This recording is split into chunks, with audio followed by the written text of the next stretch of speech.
देखें, इतिहास अगर हम लोग प्रारंभ कर रहे हैं तो सबसे पहले यह जाने कि मानव की उत्पत्ति कैसे होती है और उसका विकास किस प्रकार से होता है। उत्पत्ति और विकास को दो भागों में बांट देते हैं। एक तो हो जाता है उत्पत्ति, कि मानव की उत्पत्ति किस प्रकार से हुई, यानी उत्पत्ति कब हुई। दूसरा होता है मानव का विकास। यदि उत्पत्ति की बात किया जाए तो माना जाता है कि मानव की उत्पत्ति सेनोजोइक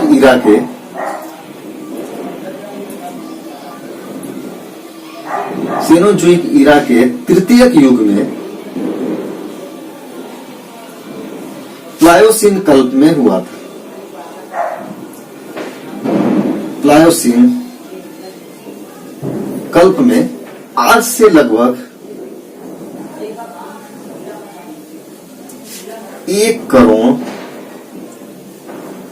20 लाख वर्ष पूर्व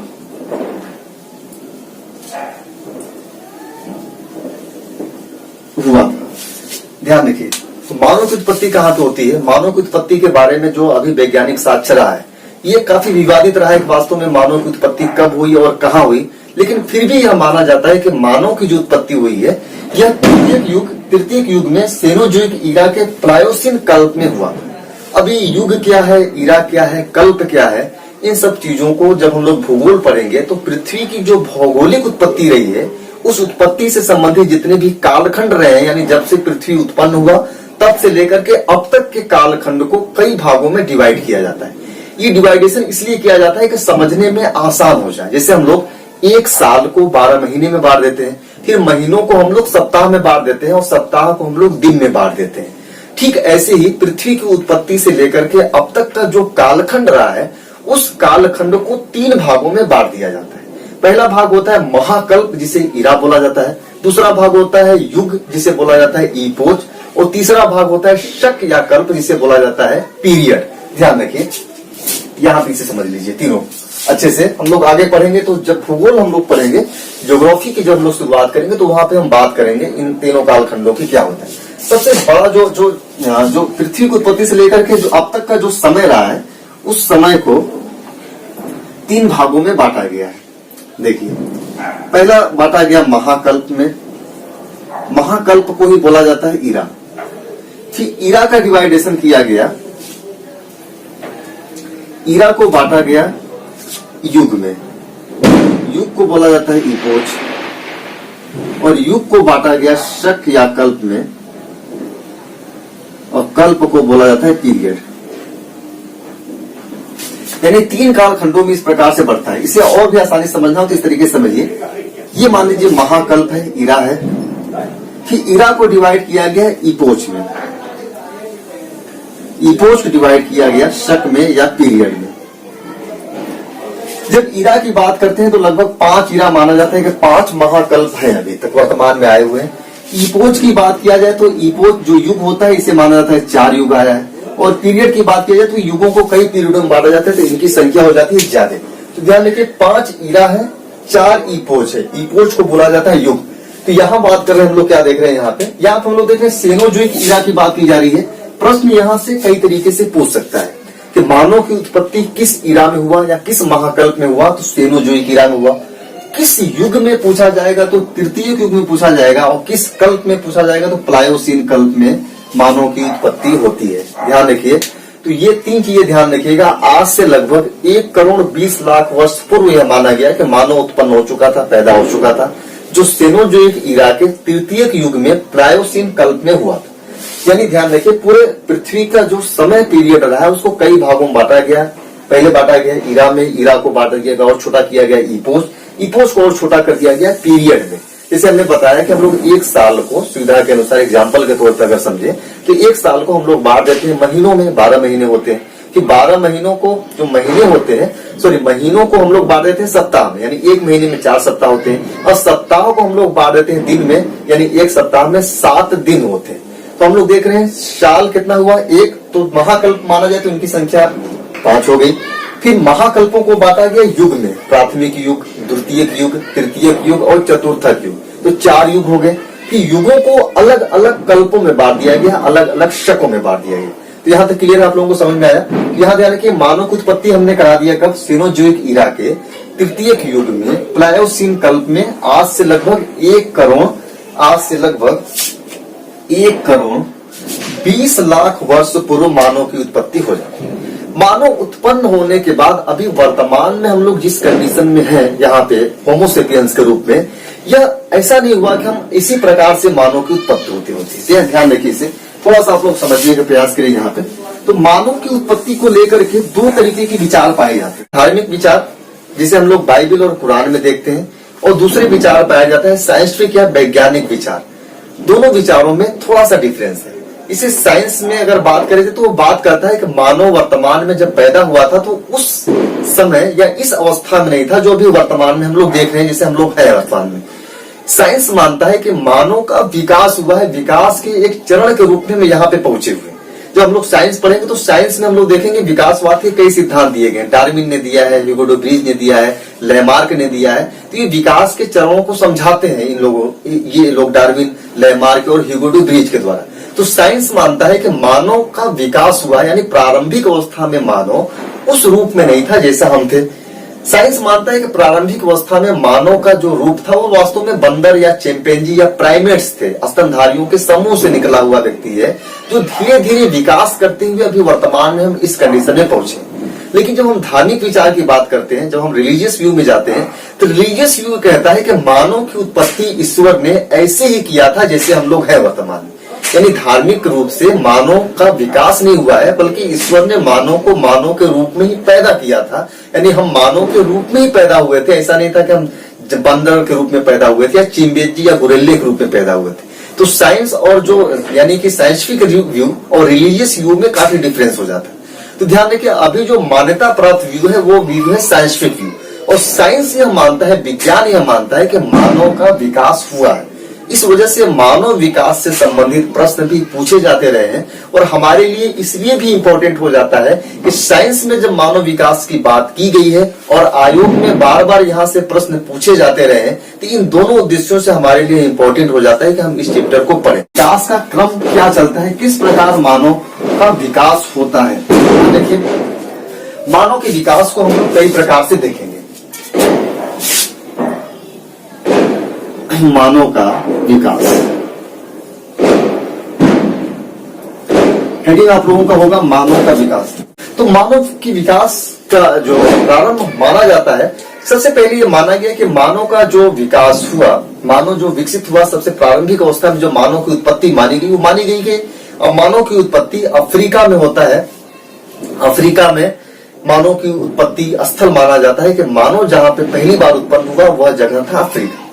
विज्ञान के द्वारा भी इसे सिद्ध किया गया कि मानव का जो प्राचीनतम जो जीवाश्म मिला हुआ है वो भी अफ्रीका से मिला हुआ है। तो यह मान लिया गया कि ठीक है, मानव की उत्पत्ति होती है अफ्रीका में होता है, क्योंकि पहले पता है कि अफ्रीका में घना जंगल होता था। उस कटिबंधीय देश है, ज्योग्राफी से जुड़ा हुआ है, जहां पे घने जंगल होते थे। इन घने जंगलों में बंदरों का एक समूह रहता था जिसे बोला जाता था प्राइमेट्स। ये जो प्राइमेट होता था इसे बोलते थे हम लोग स्तनधारियों का समूह। स्तनधारियों का समूह।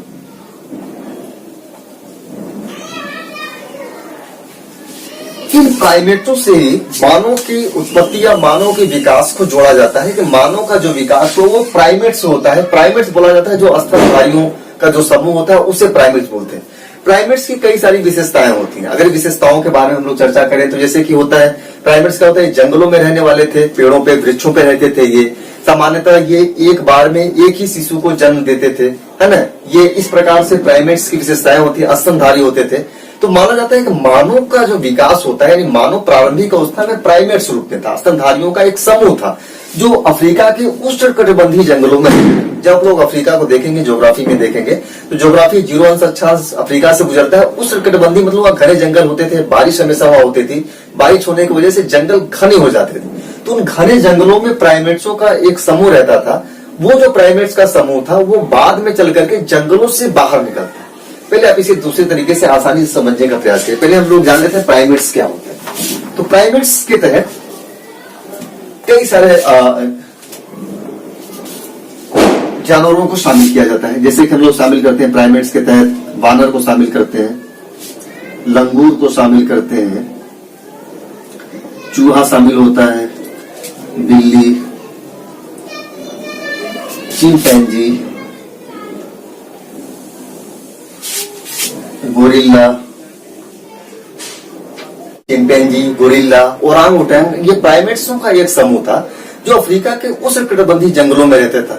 तो फर्स्ट प्राइमेट के तौर पे बानरों का एक समूह अफ्रीका के उष्णकटिबंधीय जंगलों से बाहर निकलता है, मैदानी इलाकों में जाता है और अपने आप को थोड़े बहुत मात्रा में मैदानी इलाकों में रहने के लिए अनुकूलित कर लेता है। तो इसी को बोला गया रामापिथेकस। जब यह बानरों का समूह मैदानी इलाकों में आता है, मैदानी इलाकों में आने के बाद अपने आप को मैदानी इलाकों में रहने के अनुकूल कर लेता है, इसे बोला गया रामापिथेकस। रामापिथेकस से ही मानव विकास का क्रमिक विकास प्रारंभ होता है। यानी सबसे पहले जो अपने आप को जंगलों से बाहर निकाला वानरों का समूह, थोड़ा बहुत इरेक्ट यानी कि खड़े होने लगे। हमें पता है कि वानर कैसे होते थे, पूरी तरीके से झुक करके चलते थे, रीढ़ की हड्डी उनकी सीधी नहीं होती थी। तो रामापिथेकस जब मैदानी इलाकों में आता है तो थोड़ी बहुत मात्रा में सीधे होने लगे थे, जिन्हें सेमी इरेक्टर्स भी बोला जाता था। सेमी इरेक्टर इसलिए बोला गया कि थोड़े मात्रा में वो कमर अपने रीढ़ की हड्डी इनकी सीधी हुई। तो रामापिथेकस से मानव के विकास का क्रम प्रारंभ होता है। ध्यान रखिए, रामापिथेकस के बाद हम लोग आगे बढ़ते हैं। यहाँ ध्यान रखिएगा, जो प्राइमेट्स थे स्तनधारी, एक चीज और आप लोगों को बता देते हैं। अभी वर्तमान में जो रिसर्च आया है, जो नया रिसर्च आ चुका है कि मानव का, आधुनिक मानव का सबसे जो करीबी जो प्राइमेट्स है, सबसे करीबी जो प्राइमेट्स माना जाता है वो माना जाता है चिंपैंजी। ध्यान रखिए, मानव के जीन और चिंपैंजी के जीन में 1.27% का ही अंतर है। यानी जो हमारे जीन में जिस प्रकार की हमारी संरचना है, ठीक वैसी चिंपैंजी के जीन में भी सेम संरचना है, सिर्फ अंतर पाया जाता है 1.27%। यदि प्रश्न पूछे कि मानव के सबसे करीबी प्राइमेट्स कौन सा है, तो हमारा आंसर होगा चिंपैंजी। अभी तक लोग वानर बोलते थे, लेकिन ध्यान रखिए अब वानर वाला कॉन्सेप्ट समाप्त हो चुका है।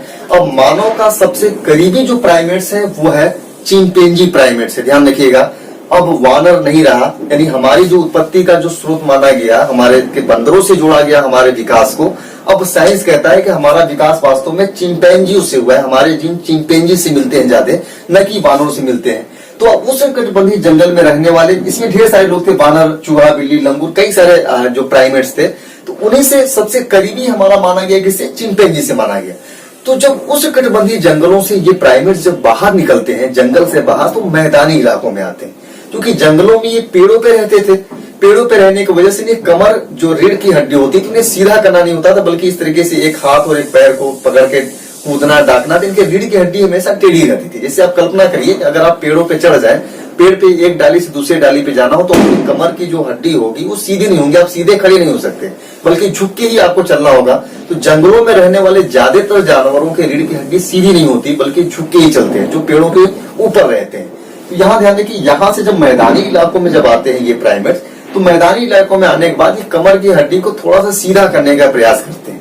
इसीलिए रामापिथेकस को सेमी इरेक्टर भी बोला जाता है। क्या बोला जाता है इसे, सेमी इरेक्टर, सेमी इरेक्टर्स भी बोला जाता है। यहाँ तक क्लियर है आप लोगों को। देखिए, कमेंट आप लोग वीडियोस में जरूर करिएगा कि आपको वीडियो कैसा लग रहा है, वीडियो में और आप क्या चाहते हैं। ठीक है, हमारी कोशिश यही है कि हम लोग इतिहास को बहुत ही बेहतरीन तरीके से पढ़े और बिल्कुल नए तरीके से पढ़े, और इंशाअल्लाह ईश्वर ने चाहा तो हम बिल्कुल आपको वैसा ही पढ़ाएंगे। देखिए, बाहर से पटाखों की आवाज आप लोगों को सुनाई दे रही होगी। दीपावली धूम धड़ाके से इलाहाबाद में मनाया जा रहा है, उन्हीं पटाखों के बीच हम लोग पढ़ रहे हैं। ये हम लोगों का एक अलग अचीवमेंट है। तो अब हम देख लेते हैं हम लोग कहाँ पहुंच गए। प्राइमेट्स से पहुंच गए कहाँ पे, रामापिथेकस के पास पहुंचे। यानी पहला जो आता है वो आता है रामापिथेकस। रामापिथेकस जिसे सेमी इरेक्टर भी बोला गया। इसके बाद रामापिथेकस से विकसित अवस्था में, यानी ये तो आते हैं मैदानी इलाकों में रामापिथेकस आ जाता है, लेकिन इससे भी ज्यादा इरेक्ट होने वाला, इससे भी विकसित जो मानवों का एक समूह आता है, जिसे बोला गया ऑस्ट्रेलोपिथेकस।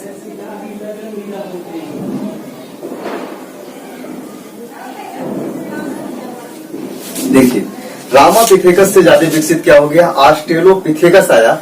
और 1924 में इस ऑस्ट्रेलोपिथेकस मानव की जो खोज की गई, रेमंड ए डार्ट ने खोजा था।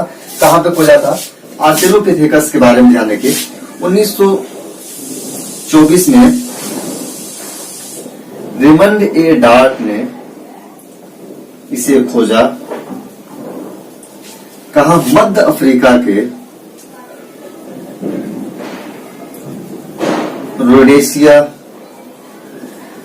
रोडेशिया का जो वर्तमान नाम है वह नाम है जिम्बाब्वे। रोडेशिया का जो वर्तमान नाम है वो जिम्बाब्वे है, उसका प्राचीन नाम था रोडेशिया। तो मध्य अफ्रीका के रोडेशिया के टोंग्स झील में खोजा गया इसे।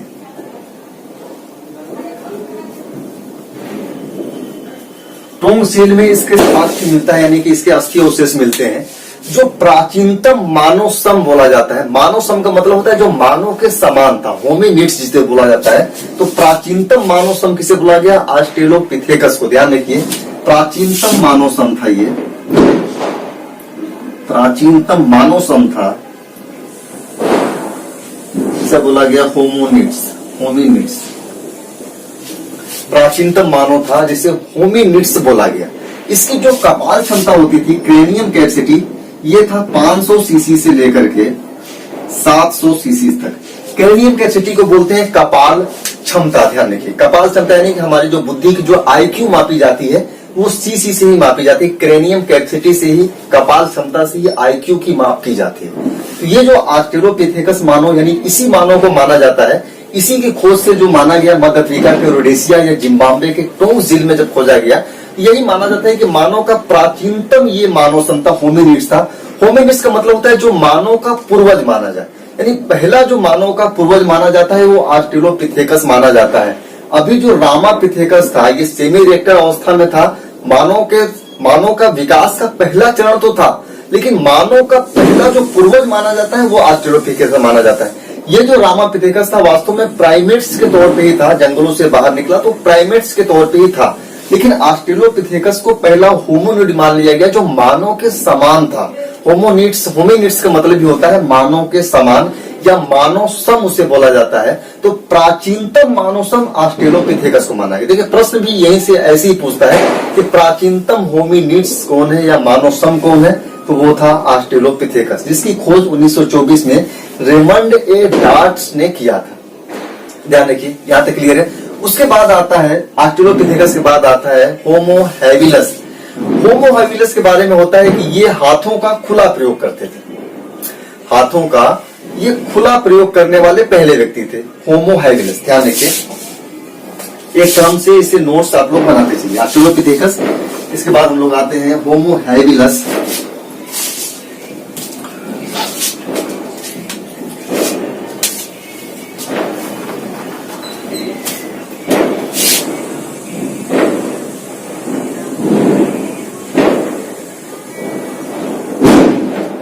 होमो हैबिलस यानी रामापिथेकस, ऑस्ट्रेलोपिथेकस, उसके बाद क्या आया? होमो हैबिलस।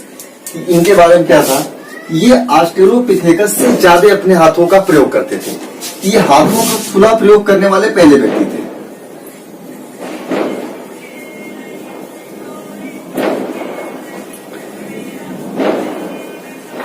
हाथों का खुला प्रयोग करने वाले प्रथम। इसके बाद हथियारों का, यानी पत्थरों के जो हथियार था, पत्थर के हथियार बनाने वाले भी पहले व्यक्ति थे। पत्थर के हथियार बनाने वाले प्रथम। ठीक, ध्यान रखिए, रीढ़ की हड्डी इनकी पूरी तरीके से सीधे हो जाती थी। ध्यान रखिए, यानी कि रीढ़ की जो हड्डी थी यहाँ पे सीधी हो गई। सीधी होने की वजह से ये पत्थर के हथियार बनाने लगे। पत्थर के हथियार आखिर बनाने का इनका मकसद ये था कि ये शिकार करते थे, अपनी रक्षा के लिए पत्थर के हथियार इन्होंने बनाना शुरू कर दिया। ध्यान रखिए, तो यहाँ पे रीढ़ की हड्डी ऑस्ट्रेलोपिथेकस से ज्यादा सीधी होने लगी। किसकी? होमो हैबिलस की। ध्यान रखिए, यहाँ रीढ़ की हड्डी ऑस्ट्रेलोपिथेकस से ज्यादा शुरू होने लगी। ये चीज क्लियर हुआ आप लोगों को? होमो हैबिलस, ऑस्ट्रेलोपिथेकस के बाद आता है होमो हैबिलस, उसके बाद आता है होमो इरेक्टस। अगला जो मानव के विकास का क्रम रहा वो है होमो इरेक्टर।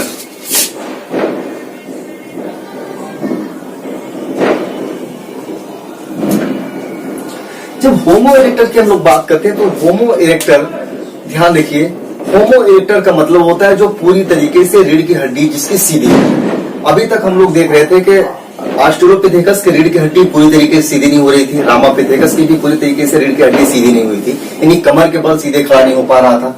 होमो हैबिलस भी कमर के बल पूरी तरीके से सीधा खड़ा नहीं हो पा रहा था, लेकिन होमो इरेक्टस से पहला मानव आता है जो पूरी तरीके से सीधा खड़ा हो गया।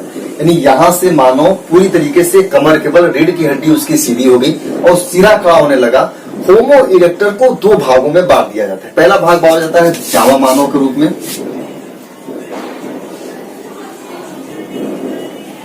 फिर दूसरे भाग में इसे बांटा जाता है पीकिंग मानव के रूप में। ध्यान रखिए, पीकिंग जो है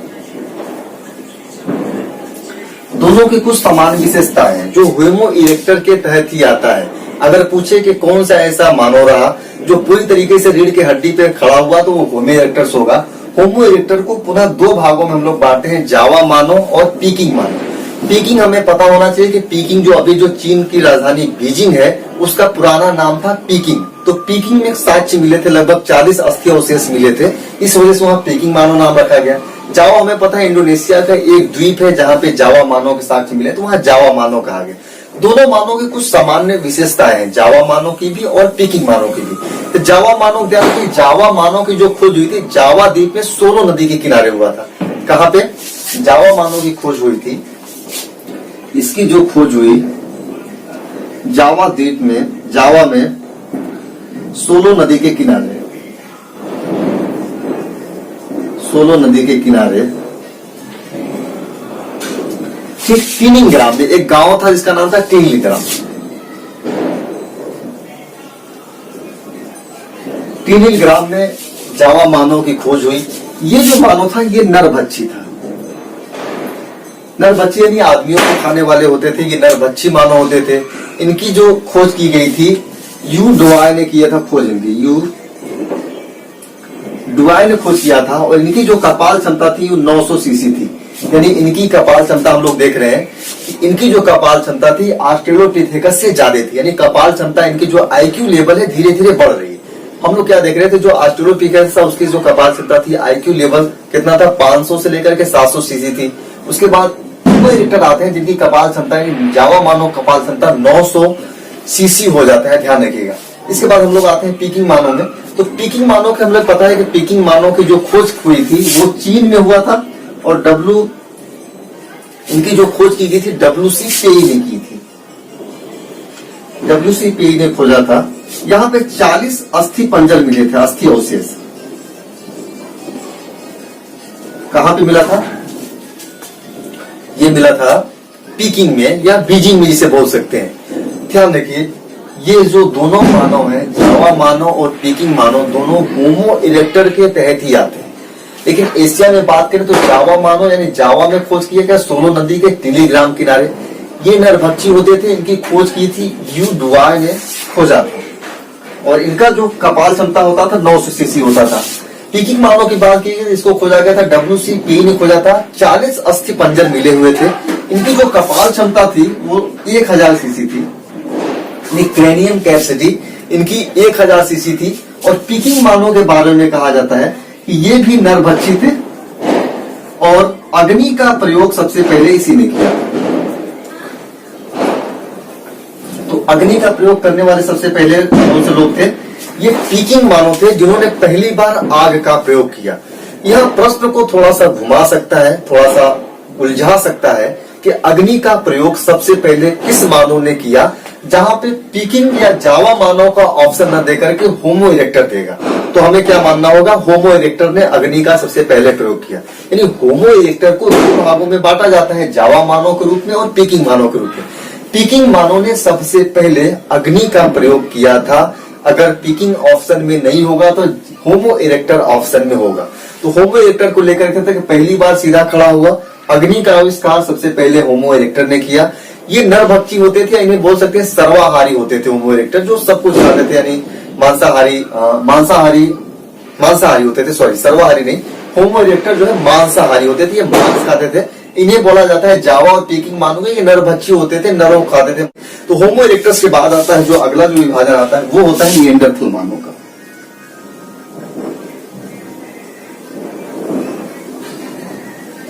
यानी विकास का अगला चरण होमो इरेक्टस के बाद हम पहुंच जाते हैं निएंडरथल मानव के रूप में। और और निएंडरथल जो है ये जर्मनी के, ध्यान रखिए, निएंडरथल मानव का जो पहला साक्ष्य मिला था वो जर्मनी के निएंडर स्थल से मिला था। इस वजह से माना जाता है कि इसे निएंडरथल मानव बोला गया। इसकी जो खोज की गई थी, खोजा गया था इसे जो खोजा था सी फुल रोड के द्वारा खोजा गया था। सी फुल रोड के द्वारा निएंडरथल मानव की पहली बार खोज की गई। ये जो मानव था वास्तव में निएंडरथल मानव, इस मानव से ढेर सारी चीजों का विकास होता है। इसे अच्छे तरीके से ध्यान रखिए। निएंडरथल मानव का जो रहा है क्रम, रहा है विकास के चरण पे, ये लगभग विकास के बहुत ही बड़े चरण पे था निएंडरथल मानव का। यहाँ से काफी चीजें अभी वर्तमान में प्रचलित है। यानी यह जो मानव था निएंडरथल मानव था, इसकी जो कुछ चीजें रही है जो खास तौर से सबसे पहली चीज रही कि सबसे पहले बोलने की क्षमता का विकास यहीं से होता है। बोलने की क्षमता का विकास निएंडरथल मानव से होता है। इससे पहले जो ऑस्ट्रेलोपिथेकस, होमो इरेक्टस, होमो हैबिलिस जो रहे, वहां बोलने की क्षमता का विकास नहीं हुआ था। लेकिन निएंडरथल मानव से बोलने की क्षमता का विकास होता है। ये गुफाओं में रहते थे। निएंडरथल गुफा जर्मनी की कई सारे गुफाओं में ये पाए जाते थे। तो गुफाओं में ये अलग अलग घर बना करके अलग विभाजन था इनका, रहते थे। इस प्रकार देखा गया तो वो रहने की जो चीज थी, परंपरा थी, वो शुरुआत यहाँ से निएंडरथल मानव से होता है। यानी कि इनका जो आवास की परंपरा यहाँ से शुरू होती है रहने के लिए। ध्यान रखिए, आवास की परंपरा की शुरुआत होता है यहाँ। चूंकि ये अलग अलग गुफाओं में रहते थे, ध्यान रखिए, तो गुफाओं में रहते थे, आवास इनके अलग अलग होते थे। यहाँ पे महिलाओं और पुरुष का स्पष्ट तौर पे श्रम विभाजन दिखता है। यहाँ पे इस प्रकार के साक्ष्य पाए गए कि महिलाएं घर में रहती थी, पुरुष जाता था दिन में काम करने के लिए। तो श्रम का जो विभाजन है महिला पुरुष में स्पष्ट तौर पे पहली बार निएंडरथल मानव के रूप में आता है। यानी निएंडरथल जो मानव थे, यहाँ पे स्पष्ट श्रम विभाजन पाया जाता था। यहाँ पे श्रम विभाजन का शुरुआत होता है इनसे।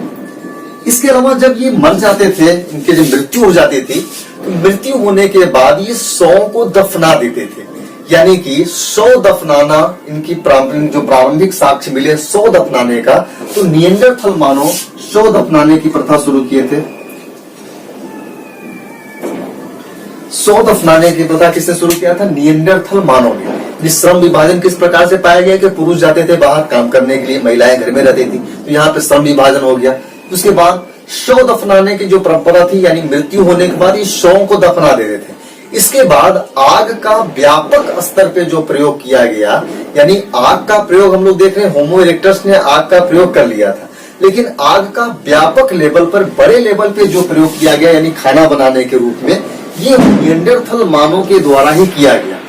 जब हम होमो इरेक्टस में थे, जहां पे आग का आविष्कार तो हो गया था, प्रयोग उन्होंने किया था, लेकिन वो जो आग का प्रयोग करते थे वो अपने गुफाओं में, जहां पे रहते थे जंगलों में, वहां आगे पीछे जलाने के लिए आग, जिससे कि जानवरों का आक्रमण उनके ऊपर न हो। यानी कि जो जंगली जानवर थे उनको दूर भगाने के लिए आग का प्रयोग सबसे पहले होमो इरेक्टस ने किया था। लेकिन उसे यह नहीं पता था कि इस आग के प्रयोग से हम भोजन को पका सकते हैं, मांस को पका करके भोजन खा सकते हैं।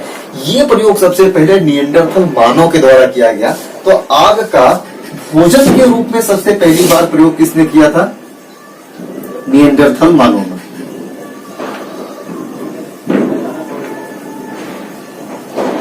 भोजन के रूप में प्रयोग, या इसे बोला जा सकता है आग का व्यापक स्तर पर प्रयोग। यही निएंडरथल मानव से सामाजिक सभ्यता भी विकसित होती है। यानी श्रम, धर्म एवं संस्कृति का विकास भी इन्हीं के द्वारा किया जाता है। इससे हमने बताया कि धार्मिक रूप से अगर देखा जाए तो ये मृत्यु होने के बाद जब दफनाते थे, तो दफनाने के साथ ही उनके कुछ सामान जो होते थे, जैसे कि कुछ चीजें जो डेली यूज करने वाली होती थी, साथ में ही दफना दिया जाता था। ये मकसद क्या होता था कि मृत्यु के बाद जब ये जहां पे इनकी आत्मा होगी उन चीजों का प्रयोग करेगी। यानी धार्मिक रूप से इनमें कुछ आस्था थी। यानी धर्म की उत्पत्ति और संस्कृति की उत्पत्ति, धर्म एवं संस्कृति का प्रयोग, यानी जो उत्पत्ति हुई थी निएंडरथल मानव के द्वारा ही किया गया था। तो इसमें एक पॉइंट अगला होगा, धर्म एवं संस्कृति का प्रारंभ। धर्म एवं संस्कृति, यानी धर्म एवं संस्कृति के रूप में जो प्रारंभ किया गया, ये निएंडरथल मानव के द्वारा शुरू किया गया। तो हम लोग देख रहे हैं मानव की ढेर सारी विशेषताएं निएंडरथल मानव के रूप में पाई जाती है। इनकी जो कपाल क्षमता थी ये 1450 सीसी थी। क्रेनियम कैपेसिटी 1450 सीसी थी, जो वर्तमान मानव के लगभग समान है। अभी हम लोगों की भी जो कपाल क्षमता है वो 1450 सीसी मानी जाती है। तो निएंडरथल मानव की जो कपाल क्षमता थी वो 1450 सीसी थी, और वर्तमान मानव की जो कपाल क्षमता थी वो भी 1450 सीसी थी। हम लोग देख रहे हैं वर्तमान में ढेर सारी चीजें जो अभी प्रचलन में है वो वास्तव में निएंडरथल मानव के द्वारा ही शुरू किया गया है ना। जैसे कि इन्होंने बोलने की क्षमता का सबसे पहली बार विकास किया, भाषा का विकास किया, उनके धर्म और संस्कृति सबसे पहली बार यहाँ पे उजागर होती है। सामाजिक जीवन की शुरुआत भी पहली बार यहीं से होता है। श्रम विभाजन यहाँ पाया जाता है। सौ दफनाना के जो प्रारंभ किया गया वो निएंडरथल मानव के द्वारा प्रारंभ किया गया, और आग का प्रयोग भोजन के रूप में पहली बार निएंडरथल मानव ने किया। इस प्रकार हम लोग देख रहे हैं कि निएंडरथल मानव की जो बहुत सारी परंपराएं वर्तमान में है, यानी मानव के विकास में ये महत्वपूर्ण भूमिका निएंडरथल मानव के द्वारा लगाया जाता है, निएंडरथल मानव के द्वारा किया जाता है, भूमिका निभाई जाती है। अब निएंडरथल मानव के बाद जो अगला मानव का विकास विकसित रूप आता है उसे हम लोग बोलते हैं क्रो-मैग्नन मानव या होमो सेपियंस सेपियंस मानव भी बोला जाता है। यानी अगला जो होगा क्रो-मैग्नन, क्रो-मैग्नन मानव अगला जो होता है। इसका जो ये जो प्रारंभ, इसका जो खोज किया गया वो फ्रांस में किया गया। फ्रांस की इसकी खोज फ्रांस के मैकग्रीवर द्वारा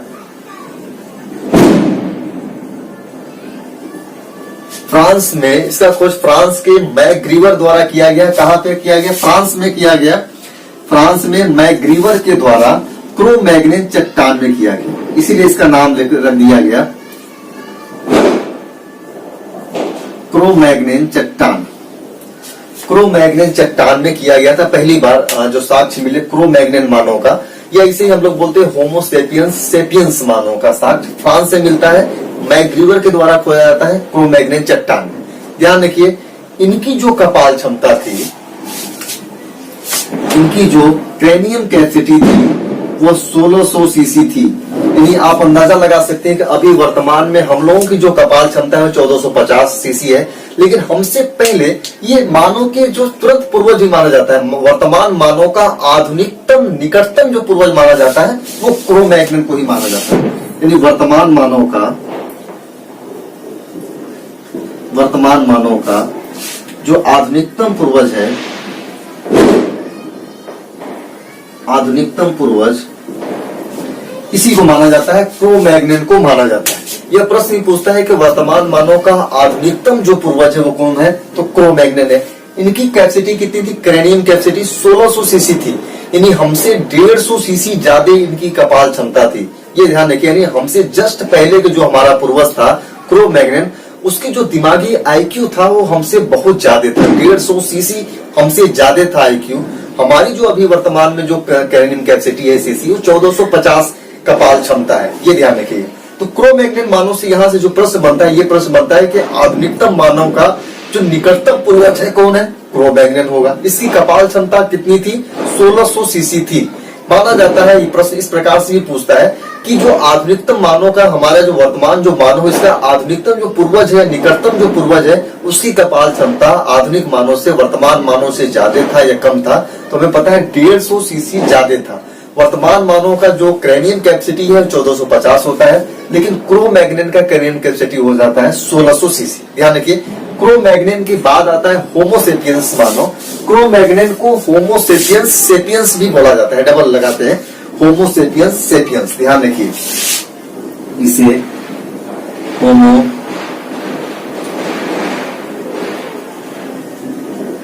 सेपियंस, होमो सेपियंस सेपियंस भी क्रो-मैग्नन को कहा जाता है। यहाँ 2 पॉइंट इंपॉर्टेंट है, एक ये कि 1600 सीसी इनकी जो क्रेनियम कैपेसिटी है, और दूसरा पॉइंट इंपॉर्टेंट है कि वर्तमान मानव का आधुनिकतम पूर्वज इन्हीं को बोला जाता है। यहाँ तक क्लियर है आप लोगों को? अब हम लोग देखिए, शाम हो चुकी है, लगभग 8 बज रहे हैं, तो पटाखों की आवाज आप लोगों को ढेर सारी सुनाई देगी। तो अभी 10-5 मिनट हम लोगों को बचा हुआ है, उसको पढ़ेंगे। तो उसके बाद हम लोग जो अगला जो चैप्टर होगा वो पाषाण काल से हम लोग पढ़ेंगे।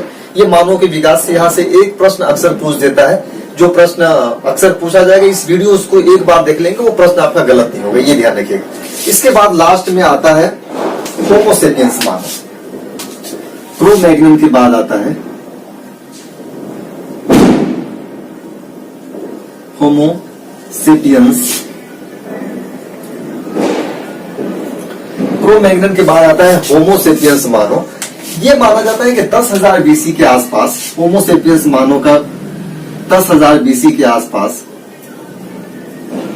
होमो सेपियंस मानव अस्तित्व में आ जाता है।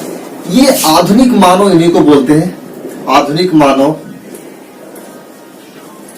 या प्रज्ञ मानव, आधुनिक मानव या प्रज्ञ मानव भी होमो सेपियंस को बोला जाता है। इनकी जो कपाल क्षमता है, क्रेनियन कैपेसिटी, वो 1450 सीसी है। बस ये ध्यान रखना होमो सेपियंस में। तो क्रम, एक विकास का जो एक क्रम रहा, उस क्रम को भी याद रखना है। यानी जो प्रश्न पूछ सकते हैं, अलग अलग मानव से कुछ विशेषताओं से संबंधित प्रश्न पूछ सकता है और उसके क्रम को भी पूछ सकता है कि मानव विकास का जो क्रम रहा है वो क्रम बताइए। तो हम एक बार देख लेते हैं, इसको ओवरव्यू में करके हम लोग देखते हैं कि मानव विकास का जो क्रम रहा है किस प्रकार से रहा है। तो ध्यान रखिए, सबसे पहले जो मानव विकास का क्रम रहा क्या रहा, रामापिथेकस।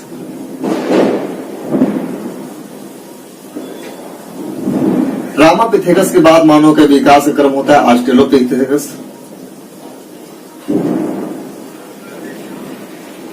इसके बाद होमो,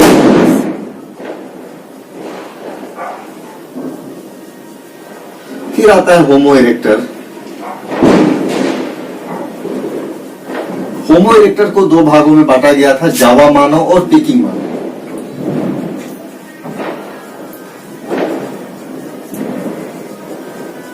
होमो इरेक्टर के बाद आता है निएंडरथल मानव। निएंडरथल मानव के बाद आता है क्रो-मैग्नन। क्रो-मैग्नन या होमो सेपियंस सेपियंस, होमो सेपियंस। इसके बाद लास्ट में आता है होमो सेपियंस मानव। ठीक, यानी ये विकास का एक क्रम रहा है जिसे आप लोगों को ध्यान रखना है। क्रम से विकास को देखना है, नंबर 1, नंबर 2, नंबर 3, नंबर 4, 5, 6 और 7। विकास के ये 7 चरण रहे हैं। यहां से यूपीएससी में प्रश्न बन चुका है। यहाँ पे क्रम को उल्टा सीधा करके दे दिया था, यानी जिगजैग अवस्था में दे दिया था। बोला था मानव विकास के क्रम को सजाइए, जैसे कि 4 विकल्प दिए थे, ऑस्ट्रेलोपिथेकस, होमो हैबिलिस, होमो इरेक्टर और क्रो-मैग्नन मानव। तो विकास के इस क्रम को आपको याद रखना है। अगर रामापिथेकस की बात करें तो ये बीज वगैरह खाते थे, कड़े बीज खाते थे, यानी एक तरीके से देखा जाए तो शाकाहारी थे। जब हम ऑस्ट्रेलोपिथेकस की बात करते हैं तो ऑस्ट्रेलोपिथेकस जो व्यक्ति था वो मांसाहारी था। होमो इरेक्टर की अगर हम बात करें तो ये सर्वाहारी। निएंडरथल मानव भी सर्वाहारी था। क्रो-मैग्नन मानव भी सर्वाहारी मानव था और होमो सेपियंस मानव भी सर्वाहारी मानव होता है। सर्वाहारी होता है ओमनीवोरस जिसे बोलते हैं, सर्वाहारी को ओमनीवोरस बोला जाता है। तो ध्यान देखिए, ऑस्ट्रेलोपिथेकस तो मांसाहारी था, सिर्फ मांस खाता था, शाकाहारी नहीं था। लेकिन रामापिथेकस था बीज और शाकाहारी था, बीज वगैरह खाते थे, पत्ते वगैरह खाते थे, तो शाकाहारी तौर पर माना जाता है। उसके बाद होमो हैबिलिस, होमो इरेक्टर, निएंडरथल, क्रो-मैग्नन और होमो सेपियंस जो मानो रहा है वो सर्वाहारी मानो रहा है। यहाँ से जो प्रश्न पूछे जाने की संभावना है वो प्रश्न एक क्रम मिलाने के लिए आता है, क्रम मिलाइए। दूसरा, अलग अलग मानव की अलग अलग विशेषताएं पूछता है। इस होमो इरेक्टर्स में क्या देखा हम लोगों ने कि पहली बार आग का आविष्कार इन्होंने किया जो भोजन के रूप में था, यानी निएंडरथल। आग का आविष्कार इन्होंने फर्स्ट टाइम किया। भोजन के रूप में आग का आविष्कार किया किसने, निएंडरथल मानव ने, जो आग का आविष्कार किया किसने, भोजन के रूप में पहली बार आविष्कार किया। ठीक है, यानी भोजन के रूप में पहली बार इस्तेमाल किया आग का। क्रो-मैग्नन और होमो सेपियंस हम लोग देखते हैं कि जो मानव का आधुनिकतम जो पूर्वज माना जाता है क्रो-मैग्नन माना जाता है। इसकी कपाल क्षमता हमसे ज्यादा थी, वर्तमान मानव से ज्यादा थी। वर्तमान मानव की क्रेनियन कैपेसिटी 1450 सीसी और क्रो-मैग्नन की थी 1600 सीसी। तो ये रहा मानव का एक विकास क्रम जो बहुत ही आसान से शब्दों में हम लोग ने आपको बताया।